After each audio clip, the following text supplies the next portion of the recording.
Second Take is brought to you in part by Planet Pizza. Hello and welcome to Second Take. I'm Eric Hannmann along with Patrick Kiernan here to talk to you about some sports. And Pat, let's start off with the NFL. Who's the best team in the NFL right now? Right now, it's hard to go with any team other than the Denver Broncos. I totally agree with that. Look at the dominance. Peyton Manning, the receivers that he has, Welker, Demarius Thomas, Eric Decker, Julius Thomas, the cast goes on. And then you look at what they have in the backfield. No, Moreno stepping up and being a very big piece. That defense didn't look good against the Cowboys per se, but they get Von Miller back soon. That could really help them out coming up this week and moving forward. Yeah. Best team in the NFC? Best team in the NFC would be the New Orleans Saints. I would say it's a tie. It's close up there with the Saints and the Seahawks. But right now, I mean, by record, obviously you have to go with the Saints. Right. But a big test this week against the Patriots. But look at it. I think the Seahawks have the better defense, but the Saints defense isn't too shabby. Rob Ryan's doing a very good job with that D. No, the Saints defense is looking pretty solid thus far, and you look at the Seahawks. Obviously, every home game they play is almost a guaranteed win. Mm-hmm. Meanwhile, teams like the Saints, who when they're playing on the home or road, both could be a good contest. Right, and if you look at it, what you said about the Seahawks, every game matters now for the Saints because they need to win that home field advantage. I mean, it's not looking good for the Falcons, Panthers, and Bucks for that matter of catching the Saints. But for the Saints, every game matters because they don't want to go to Seattle possibly in an NFC Championship game. Now let's talk about these local teams, the teams that me and you like. We'll talk about the Giants. They're sitting at 0-5, not very good. Not very good at all. What do you see? Only 2 games back, though, in that NFC East, a very weak NFC East division. What do you possibly see the Giants doing to possibly catch them, or is their season? I mean, it's not done because they're only 2 games back. The season's not over yet. I mean, like you said, they're only 2 games back. The NFC East, very, very poor division. You look at the other teams, the Redskins, just a win on the season. The Eagles, just 2 wins. Where these are teams that, if the Giants do catch their stride and they start winning some games, which they're going to have to do with the passing game, not the running game, because they have the pieces receiving. Yeah. Victor Cruz, Akeem Nicks, Brandon The Myers. offensive line is struggling. That doesn't help out with the running game. Yeah. But the running game is a big part of the NFL nowadays, and now Wilson's hurt. Darrell Scott's back now with Brandon Jacobs, but they're not doing the job that has to be done. That being said, the ball possession has been horrible too for the Giants. So that defense is being on the field a lot longer. And a defense that I think can be really good is forced to be on the field extra time, gets tired, and nevertheless, we saw against the Eagles, they got too tired to hold the Eagles, and the Eagles took off. Deshaun Jackson had those big plays. Let's talk about another New York team just upsetting the Atlanta Falcons. I'm not sure upsetting at 1-4. I mean, they were technically the underdogs, but they're 3-2. Falcons are 1-4. But let's talk about those Jets. Geno Smith looking pretty impressive in that game. Geno Smith looked really good. He looked pretty good most of the season, except for the week 4. The Falcons. Against the Titans. Yeah, behind the back pass. Yeah, that was didn't work. Not a smart decision by the rookie. But you expect those type of things from a rookie. He's a rookie, and you realize that in weeks he's going to evolve, and he definitely showed that this week. He had a great game out there. Yeah. Jeff Cumberland, a big game receiving. Jeff Cumberland, but tight ends. And Kellen Winslow had something. But I think if you look at the rookie seasons compared to Mark Sanchez's, they're definitely trusting Geno a lot more. I mean, Rex Ryan did not go to the red light, green light system like he did with Sanchez in his rookie year. Yeah. But the big comparison is the Jets now have a running game like they did with Thomas Jones back when Sanchez was a rookie, and their defense has now become one of the top of the leagues. It's always been up there, but their best defense was in Sanchez's rookie and possibly sophomore years. Now this defense, which it hasn't been as good in the last couple of years, is definitely improving, and that's led by Sheldon Richardson now, the rookie out of Missouri. Sheldon Richardson's been doing an excellent job at the line. Him along with Muhammad Wilkerson, they're 2 beasts on your D-line. So before we move on real quick, talk about this AFC East. You got the Patriots up there.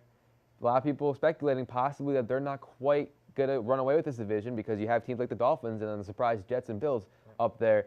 Do you see the Patriots still getting it because they're the Patriots, or do you see someone else coming in and taking it from them? I still see the Patriots having this division on lockdown. Because, I mean, just look at what Tom Brady's been able to do every year, regardless of the receivers that he's had. He's been able to do well thus far the first 5 weeks of the season, 4-1. And look at the pieces he got back. He got back Danny Amendola in week 5. He's getting back Rob Gronkowski hopefully this week. And as long as all that comes into fruition, the passing game will really gain a lot more solidity. And the Patriots definitely be a dominant force. The game against the Saints is going to be huge to test them there. Their biggest win this season has come against the Falcons. Although, just the weak Falcons right now. And then you look at they're winning against the Jets. Right. The Jets are only improving at this point. So possibly a Week 7 matchup with the Jets is going to be a big, and Week 8 matchup against the Dolphins is going to be a big, whatever happens in those games might turn out to be obviously big division games. Division games are big. So let's move on to some baseball, playoff baseball. And I guess we could focus on the teams that are already in right now, the teams that are already moving on, to the LCS series are the LA Dodgers and the Boston Red Sox. I guess we'll start with the Red Sox. Let's talk about the Red Sox real quick. Red Sox, that was very impressive in their series against the Braves. The only game they lost was because of a walk-off home run. Mm-hmm. Not walk-off, but game-winning. Game-winning. But still. No, it was walk-off. It was Jose Lobaton walk-off home run.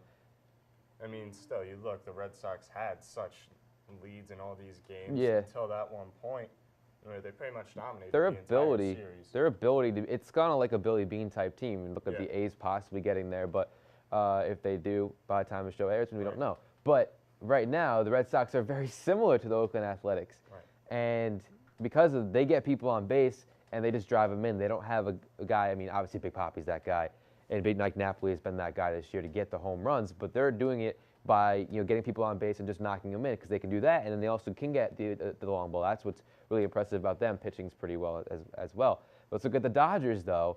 LA Dodgers, Yasiel Puig, big name. I think Hanley Ramirez is big. But a guy who came up big, a guy who won the World Series in 2005 with the White Sox, in 2010 with the San Francisco Giants. Juan Uribe had that game-winning 2-run home run in the bottom of the 8th inning to beat the Braves.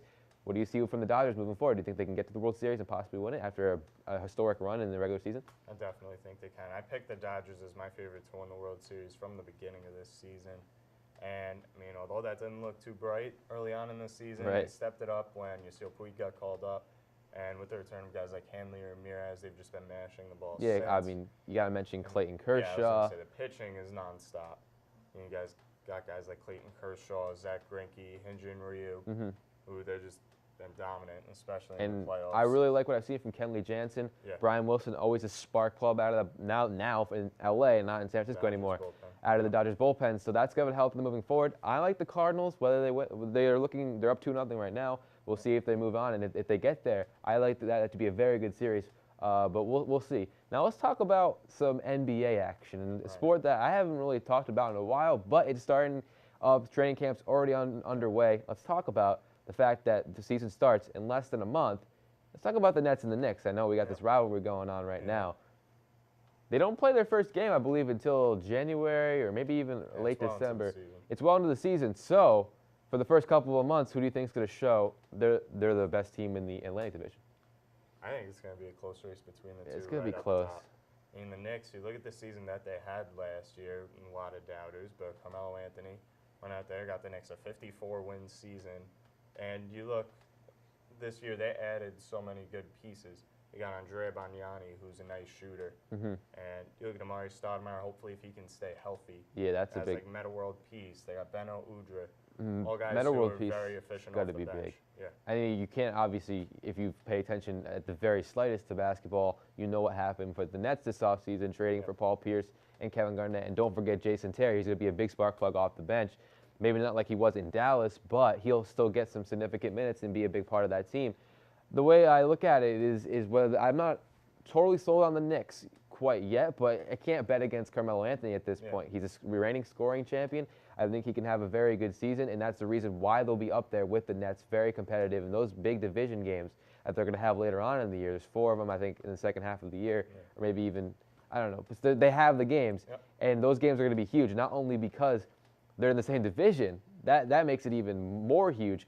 But now they're just rivals because now the Knicks are like, wait, you're coming to New York City, Brooklyn, and now that they're a very good team. And I don't want to not mention. Paul Pierce has been talking a lot about he how has. it's time for It's the Nets take over to the take city. over the city. And if you really think about it, when's the last time the Knicks have won a championship? Nets have never won one, granted, but it's been a long time since the Knicks won one. So maybe it is time for someone to come in. Oh, and maybe it's time for the Knicks to defend their ground and maybe come up with a shocking division win. But I can't end this broadcast without talking about Brook Lopez. I'm a big Brook Lopez guy.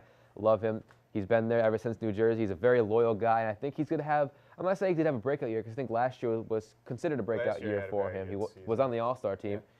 So I think he's going to piggyback on that. I think the rebound numbers, unfortunately for him, are going to be down with guys like KG, maybe they even weren't very Bledge. high in They the weren't first very place. high, 6 for 7, 6.6, 6.6, 7.6, something like that last year. Yeah. Not what you'd like to see from your 7-foot center.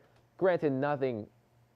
No, I mean it's not horrible compared to his 8. You know, he was averaging 9 in the rookie year. Yeah. But yeah, they've gone down, and but unfortunately for the Nets, they have guys like Reggie Evans and Kevin Garnett and Andre Blatch who can get some Guys like Bledsoe rebounds. get big rebounds. And even the small guys get rebounds. Yeah. And I think you got to mention Darren Williams and Joe Johnson. They've been there since. Well, Darren Williams has been there longer. Joe Johnson just got there last year. I think they're in for some big years, especially under new head coach. How can you not mention it? Jason Kidd. Yeah. He'll have his number retired pretty soon. So I think that's a very good job bringing him in. One last thing. Let's talk about Mike Woodson. What do you like from him? I like Mike Woodson a lot. I mean, you look at from when he stepped in to the Knicks head coaching job when Mike D'Antoni resigned. Yeah. And from the point where he took over as head coach, the Knicks really caught their stride. They made it into the postseason 2 years ago, the 7th seed, they lost. But Yeah. Well, this season, they came back stronger than ever. It's pretty much mostly the same team. Yep. They had a new few pieces like Jason Kidd, Marcus Camby. And you look at those guys that they came in, and with Mike Woodson as head coach, he was able to get them to a 50-plus win season. Yeah. Woodson has complete control of that team. Yeah. You look at what J.R. Smith did in the offseason. I think he even dyed his hair blonde.